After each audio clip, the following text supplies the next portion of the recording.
So merchant नेव्हीमध्ये आता कसं यायचं? मर्चंट नेव्हीमध्ये येण्यासाठी दोन मार्ग आहेत. एक तर तुम्ही ऑफिसर म्हणून येऊ शकता किंवा तुम्ही क्रू म्हणून येऊ शकता. ते काय काय रिक्वायरमेंट्स आहेत, काय काय क्वालिफिकेशन्स लागतात आणि कोणत्या एक्झामिनेशन्स द्याव्या लागतात.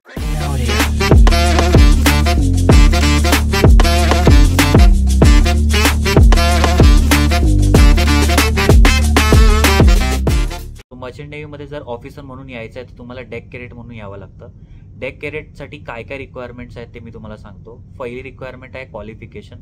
क्वालिफिकेशनमध्ये तुम्हाला 10+2 म्हणजे 12वी पास लागते. 12वी पासमध्येही तुम्हाला सायन्स घेऊन फिजिक्स, केमिस्ट्री, मॅथ्समध्ये तुम्हाला ॲव्हरेज 65% वरती हवे असतात. कुठल्या कंपनीला 60% चालतात, कुठल्या कंपनीला 65%, तर कुठल्या कंपनीला 70%.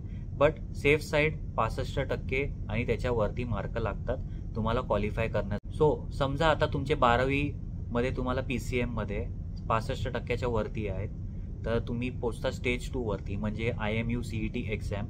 IMU CET exam all over India conduct होते आणि ती वर्षातून एकदा कंडक्ट केली जाते जून महिन्यामध्ये. सो एप्रिल महिन्यामध्ये तिचे ॲप्लिकेशन फॉर्म्स निघतात आणि ऑनलाईन रजिस्ट्रेशन स्टार्ट होतं. नॉर्मली आपले 12वीचे रिझल्ट्स फेब्रुवारी आणि मार्चमध्ये निघून जातात. एकदा तुम्हाला कळलं की तुम्ही क्वालिफिकेशन क्रायटेरिया मॅच करताय, त्यानंतर तुम्ही IMU CETची एक्झाम बुकिंगची प्रोसेस सुरू करू शकता. ती प्रोसेस एप्रिल महिन्यामध्ये सुरू होते. एप्रिल महिन्यामध्ये तुम्हाला ऑनलाईन रजिस्ट्रेशन फॉर्म फिल करायचा आहे IMU CETचा. त्यासाठी गुगलवरती जा, IMU CET सर्च करा आणि ऑनलाईन फॉर्म फिल करा. ते फिल करताना तुम्हाला काही बेसिक डॉक्युमेंट्स अपलोड करावे लागतात, जसे की तुमची 10वीची सर्टिफिकेट, 12वीची सर्टिफिकेट, बर्थ सर्टिफिकेट, फोटो आणि सिग्नेचर. एकदा का आपण ॲप्लिकेशन फॉर्म भरला आणि डॉक्युमेंट्स अपलोड केले तर आपल्याला फीस भरावी लागते. ती आहे 1000 रुपये. फीस भरण्यासाठी एक पेमेंट लिंक जनरेट केली जाते. त्या लिंकवरती क्लिक करा आणि फीस भरून टाका. तुम्हाला SMS वरती आणि ईमेलवरती कन्फर्मेशन येतं. हे एप्रिल महिन्याची प्रोसिजर झाली. एकदा तुमची फीस पेड झाली, ॲप्लिकेशन फॉर्म सबमिट झाला का मे महिन्यामध्ये तुमची हॉल तिकीट जनरेट होते आणि एक्झामिनेशन सेंटर तुम्हाला अलॉट केलं जातं. त्याचे कन्फर्मेशन तुम्हाला ईमेलवरती. मे महिन्यामध्ये जेव्हा तुम्हाला हॉल तिकीट आणि एक्झामिनेशन सेंटर भेटतं, त्यानंतर जून महिन्यामध्ये IMU CETची एक्झाम कंडक्ट केली जाते. त्याचा रिझल्ट जून एंडपर्यंत येतो. तेव्हा तुम्हाला माहिती पडतं की तुमचं ऑल ओव्हर इंडिया रँक किती आहे. एकदा का CETचा रिझल्ट आला का आपल्याला चांगल्या कंपनी शोधायच्या आहेत. मी रिकमेंड करेन की पहिली स्पॉन्सरशिप घ्या, नंतर कोर्स करा. खूप लोक ही चूक करतात की पहिले कोर्स करून बसतात, मग त्यांना कंपनी प्लेसमेंट देत नाही आणि मग ते कोर्सचे पैसे फुकट गेल्यासारखे वाटतात. सो म्हणून सेफ साईड म्हणून मी रिकमेंड करेल, पहिला कंपनीमध्ये सिलेक्ट व्हा, त्यांच्याकडनं स्पॉन्सरशिप लेटर घ्या, त्याच्यानंतर कोर्समध्ये पैसे इन्व्हेस्ट करा.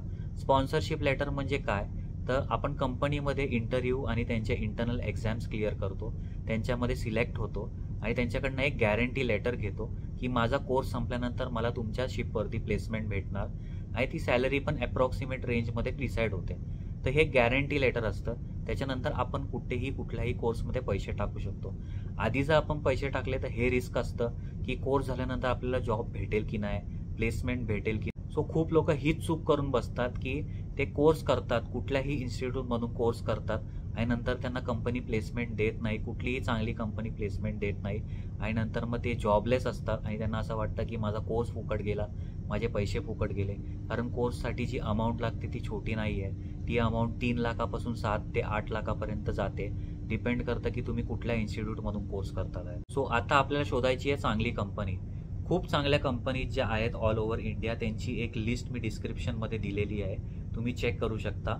आता तुम्हाला काय करायचं आहे की ते जे कंपनीचे नाव आहे ते तुम्हाला गुगलवरती सर्च करायचे आणि त्यांच्या वेबसाईटवरती जाऊन पूर्ण रिसर्च करायचं आहे. त्यांची काय प्रोसिजर आहे सिलेक्शनची, त्यांचे कुठल्या एक्झाम्स असतात, त्या एक्झाम्स आपल्याला द्यायच्या आहेत.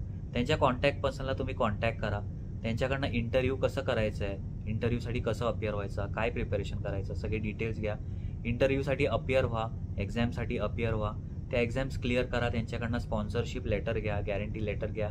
नंतर मग तुम्ही कोर्स करण्यासाठी मोकळे आहात. सो एकदा का स्पॉन्सरशिप लेटर भेटला का आपल्याला सिलेक्ट करायचं आहे कॉलेज आणि कुठला कोर्स करायचा आहे. ते कॉलेजची लिस्ट मी डिस्क्रिप्शनमध्ये दिलेली आहे. हे सगळे खूप चांगले कॉलेजेस आहेत, यांना तुम्ही नक्की सर्च करा गुगलवरती. तुम्हाला सगळी डिटेल भेटेल, कोर्स फीस, ड्युरेशन सगळं काही तुम्हाला भेटून जाईल गुगलवरती. कुठल्या कंपनीचे रिक्वायरमेंट्स असतात की तुम्ही ह्या स्पेसिफिक कॉलेजमधनंच कोर्स केला पाहिजे, ते तुम्हाला स्पेसिफाय करतात. जर तसं असेल तर तुम्हाला त्याच कॉलेजमधून केलं पाहिजे. जर तुम्हाला तसं काही रिक्वायरमेंट नाही आहे, कंपनीचं काही रिक्वायरमेंट नाही आहे, तर मी डिस्क्रिप्शनमध्ये एक लिस्ट दिलेली आहे कॉलेजची, ती रिफर करू शकता. खूप चांगले कॉलेजेस आहेत. त्यांचा फी स्ट्रक्चर बघा, त्यांचा कोर्स शेड्यूल बघा आणि त्या हिशोबाने तुम्ही तुमचा कोर्स बुक करू शकता. सो आता कोर्स कुठला सिलेक्ट करावा? ॲज अ डेक कॅरेट येण्यासाठी तुम्हाला 2 कोर्सेस अवेलेबल आहेत. त्यातला एक तुम्ही करू शकता. एक आहे DNS म्हणजे डिप्लोमा इन नॉटिकल सायन्स आणि दुसरा आहे BSc. पण जर मला विचाराल तर DNS सगळ्यात इझी आणि सगळ्यात फास्ट मेथड आहे एक डेक कॅरेट म्हणून फटाफट प्रमोशन घेऊन ऑफिसर बनण्यासाठी. का ते मी तुम्हाला एक्सप्लेन करतो. DNS कोर्स जो आहे डिप्लोमा इन नॉटिकल सायन्स हा 1 वर्षाचा कोर्स आहे. हा कोर्स केल्यावरती तुम्हाला डिप्लोमा इन नॉटिकल सायन्सची डिग्री भेटते. ती तुम्हाला कंपनीमध्ये जाऊन सबमिट करावी लागते 1 वर्षाचा कोर्स नंतर. जसं तुम्ही सबमिट कराल तसं तुम्हाला कंपनी शिपवरती ॲज अ डेक कॅडेट म्हणून प्लेस करते. जेव्हा तुम्ही शिपवरती प्लेस होता तेव्हा तुमची सॅलरी अराउंड $400 to $600 मध्ये. ही सॅलरी नाही, ही स्टायपेंड आहे. तर ही स्टायपेंड $400 to $600 मध्ये रेंज करते. डिपेंड करतं की तुम्ही कुठल्या टाईपची शिप करतात आहे. बल्क कॅरियरमध्ये थोडी कमी असते, कंटेनरमध्ये थोडी कमी असते, गॅस टँकरमध्ये थोडी जास्त असते. डिपेंड करतं तुम्ही कुठल्या टाईपची शिप करताय. पण $400 ते $600 मध्ये रेंज करते ही सॅलरी. जेव्हा तुम्ही शिपवरती जाता एक थर्ड ऑफिसर बनण्यासाठी तुम्हाला एक्झाम द्यावी लागते आणि त्या एक्झामसाठी तुम्हाला क्वालिफिकेशन क्रायटेरिया म्हणून 18 महिन्याचा सी टाईम कंपल्सरी आहे.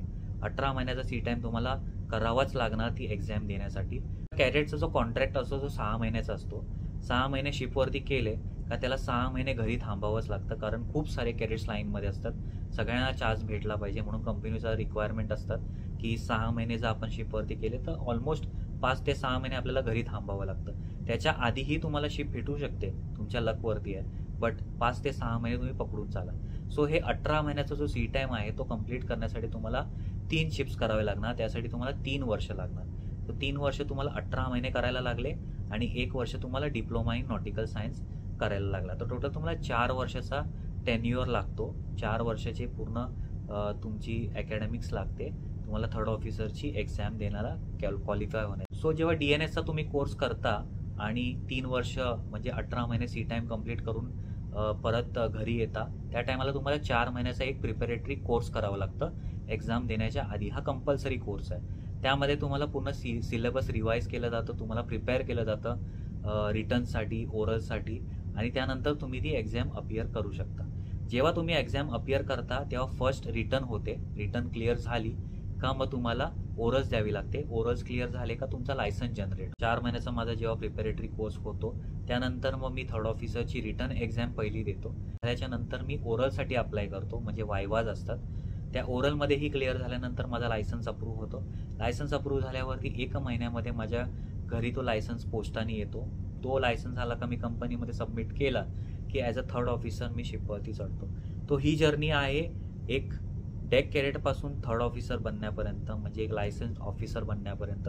एकदा का तुमचा लायसन्स आला की तुमच्यासाठी अनेक दरवाजे उघडतात, अनेक कंपनींचे दरवाजे उघडतात. कारण ॲज अ कॅडेट तुमच्याकडे काही लायसन्स नाही आहे, तुम्ही अनसर्टिफाईड ऑफिसर्स आहात. बट थर्ड ऑफिसर झाल्यानंतर तुम्ही सर्टिफाईड ऑफिसर होतात. गव्हर्नमेंट ऑफ इंडियाचा लायसन्स येतो तुमच्याकडे, COC म्हणतात त्याला. ते एकदा आलं आणि तुमच्याकडे त्या लायसन्सच्या बेसिसवरती एक शिफ्टचा जरी एक्सपिरियन्स आला तरी तुमच्यासाठी भरपूर दरवाजे उघडतात. भरपूर कंपनीज तुम्हाला ॲक्सेप्ट करतील. तुम्ही फक्त रेझ्युमे टाका आणि तुम्हाला भरपूर कॉल्स येतील जॉबसाठी. त्याच्यानंतर तुम्हाला जॉबची कधीच कमी भासणार नाही. ही झाली DNSची प्रोसिजर. BScमध्ये देखील तेच आहे. तुम्ही 3 वर्षाची BSc करताय, त्याच्यानंतर 12 महिन्याचा सी टाईम करताय. त्याच्यानंतर जेव्हा तुम्ही घरी येता त्यानंतर तुम्हाला परत 4 महिन्याचा प्रिपरेटरी कोर्स करावा लागता एक्झामसाठी, जो कंपल्सरी आहे. तो प्रिपरेटरी कोर्स केल्यानंतर तुम्हाला रिटर्न द्यावी लागते. त्याच्यानंतर तुम्हाला ओरल द्यावी लागते आणि ते दोन्हीही क्लिअर झाल्यानंतर तुमचा लायसन्स येतो. लायसन्स आला का तुम्हाला थर्ड ऑफिसर म्हणून प्लेस केलं जातं शिपवर. सो तुम्हाला 3 वर्ष लागले 18 महिन्याचा सी टाईम करण्यासाठी आणि 1 वर्ष लागला DNS म्हणजे डिप्लोमा इन नॉटिकल सायन्सचा कोर्स करण्यासाठी. टोटल 4 वर्ष लागले तुम्हाला थर्ड ऑफिसरच्या एक्झामपर्यंत पोहोचण्यासाठी. हे झालं DNS कोर्सच्या थ्रू. आता समजा तुम्हाला BSc करायची आहे. BScमध्ये तुम्हाला 3 वर्षाची BSc करावी लागणार 12वी नंतर, म्हणजे तुमचे 3 वर्ष तिथेच गेले. त्याच्यानंतर तुम्हाला जेव्हा डिग्री भेटणार BScची तुम्ही घेऊन ती कंपनीमध्ये जाणार, सबमिट करणार. त्याच्यानंतर तुम्हाला ॲज अ डेक कॅडेट तुम्हाला प्लेस करणार शिपवरती. सॅलरी तुमची तेवढीच असणार, $400 ते $600 मध्ये तुमची स्टायपेंड डिपेंड करणार, व्हॅरी करणार, डिपेंड करतं कुठला शिप करतायत तुम्ही. ती झाली का तुम्हाला 18 महिन्याच्या ऐवजी 12 महिन्याचा सी टाईम करायचा आहे, म्हणजे फक्त 6 महिने कमी. ते 12 महिने करायला तुम्हाला 2 वर्ष जाणार. म्हणजे 3 वर्ष BSCचे आणि 2 वर्ष सी टाईमचे, असे तुम्हाला 5 वर्ष जाणार. DNS मध्ये तुम्हाला लागत होते 4 वर्ष, BSc मध्ये तुम्हाला लागणार 5 वर्ष. आणि बस एकच फरक आहे की तुम्हाला BScची डिग्री भेटेल, पण ती डिग्री तुम्हाला डिप्लोमा करताना पण भेटेल. कशी भेटणार ते मी तुम्हाला सांगतो. जेव्हा तुमचं लायसन्स जनरेट होतं, तुम्हाला लायसन्स तर भेटतंच, पण त्यासोबत तुम्हाला BScची डिग्री देखील भेटते. म्हणजे एक एक्झाम दिली तर तुम्हाला लायसन्स पण भेटतोय आणि BScची डिग्री पण भेटते. तेच सेम केस जर तुम्ही BSc करायला गेले तर तुम्हाला 3 वर्ष BSc करून तुम्हाला ती BScची एक्झाम द्यायची आहे. म्हणजे ही पहिली एक्झाम झाली. त्याच्यानंतर 12 महिने सी टाईम करायचा आहे. त्याच्यानंतर थर्ड ऑफिसरची एक्झाम द्यायची, ही दुसरी एक्झाम झाली. म्हणजे तुम्हाला 2 एक्झाम द्यावे लागतात आहे, जिथे तुम्हाला DNS मध्ये एका एक्झाममध्ये लायसन्स पण भेटतोय आणि BScची डिग्री देखील भेटते. म्हणून मी बोललो की DNS हा सगळ्यात फास्टेस्ट आणि सोपा वे आहे as a deck cadet to ऑफिसरच्या जर्नीमध्ये. एक शॉर्टकट आहे हा. 1 वर्ष ते 1.5 वर्ष तुमचं वाचतं, जे तुम्ही BSc मध्ये खराब करू शकता. तुमचं 1.5 वर्ष वाचतं त्याच्यामध्ये. ही झाली प्रोसिजर एक ऑफिसर म्हणून जॉईन करण्याची merchant navy as a deck cadet म्हणून. सो डेक कॅडेट म्हणून तुम्हाला जर जॉईन करायचं आहे तर तुम्हाला 2 कोर्सेस अवेलेबल आहेत, डिप्लोमा इन नॉटिकल सायन्स आणि BSc इन नॉटिकल सायन्स.